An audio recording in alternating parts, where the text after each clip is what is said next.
श्री नवदुर्गा कथा। आइए शैलपुत्री माता की कथा प्रारंभ करते हैं।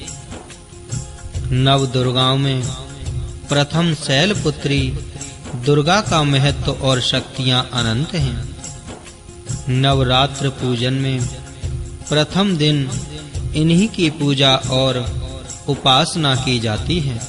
आइए श्री शैलपुत्री माता की कथा प्रारंभ करते हैं।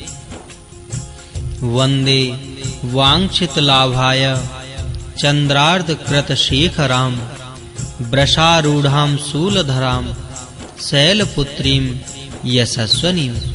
माँ दुर्गा अपने पहले स्वरूप में शैलपुत्री के नाम से जानी जाती हैं। पर्वतराज हिमालय के वहां पुत्री के रूप में उत्पन्न होने के कारण इनका यह शैलपुत्री नाम पड़ा था।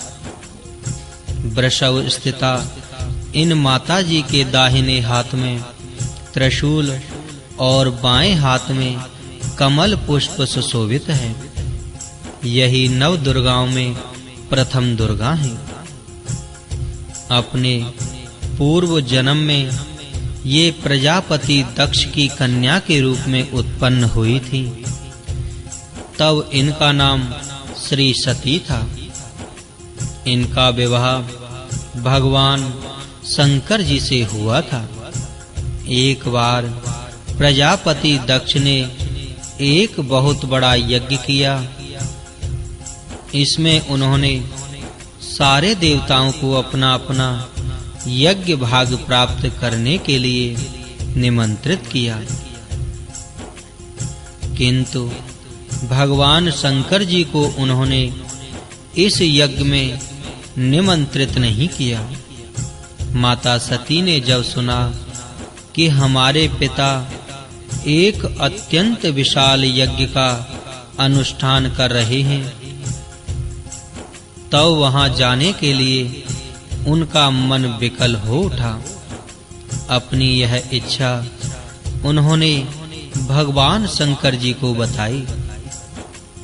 सारी बातों पर विचार करने के बाद उन्होंने कहा, प्रजापति दक्ष किसी कारणवश हमसे रुष्ट हैं।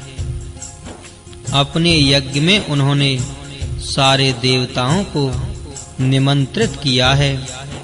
उनके यज्ञ भाग भी उन्हें समर्पित किए हैं, किंतु हमें जानबूझकर नहीं बुलाया है, कोई सूचना तक नहीं भेजी है। ऐसी स्थिति में तुम्हारा वहां जाना किसी प्रकार भी श्रेयस्कर नहीं होगा। भगवान शंकर जी के इस उपदेश से माता सती का प्रबोध नहीं हुआ।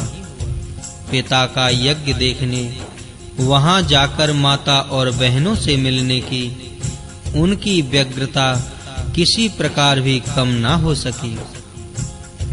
उनका प्रबल आग्रह देखकर भगवान शंकर जी ने उन्हें वहां जाने की अनुमति दे दी। माता सती ने पिता के घर पहुंचकर देखा कि कोई भी उनसे आदर और प्रेम के साथ बातचीत नहीं कर रहा है। सारे लोग मुंह फेरे हुए हैं। केवल उनकी माता ने स्नेह से गले लगाया। बहनों की बातों में व्यंग और उपहास के भाव भरे हुए थे। परिजनों के इस व्यवहार से उनके मन को बहुत क्लेश पहुंचा। उन्होंने यह भी देखा कि वहां चतुर्दिक भगवान श्री शंकर जी के प्रति तिरस्कार का भाव भरा हुआ है। दक्ष ने उनके प्रति कुछ अपमानजनक वचन भी कहे। यह सब देखकर माता सती का हृदय क्षोभ, ग्लानि और क्रोध से संतप्त हो उठा। उन्होंने सोचा, भगवान श्री शंकर जी की बात न मान यहाँ आकर मैंने बहुत बड़ी गलती की है। वह अपने पति त्रोहन भगवान श्री शंकर जी के इस अपमान को सह न सकी। उन्होंने अपने उस रूप को तत्क्षण वहीं योग अग्नि द्वारा जलाकर भस्म कर दिया। वज्रपात के समान इस दारुण दुखद घटना को सुनकर भगवान शंकर जी ने क्रुद्ध हो अपने गणों को भेजकर दक्ष के उस यज्ञ का पूर्णतः विध्वंस करा दिया।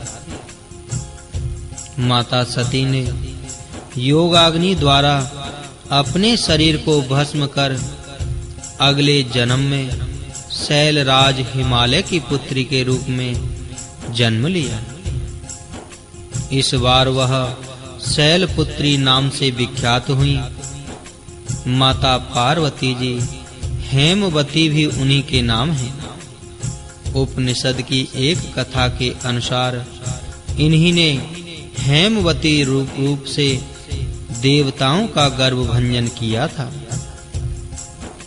शैलपुत्री देवी का विवाह भी भगवान श्री शंकर जी से हुआ। पूर्व जन्म की भांति इस जन्म में भी वह भगवान शिव जी की अर्धांगिनी बनी।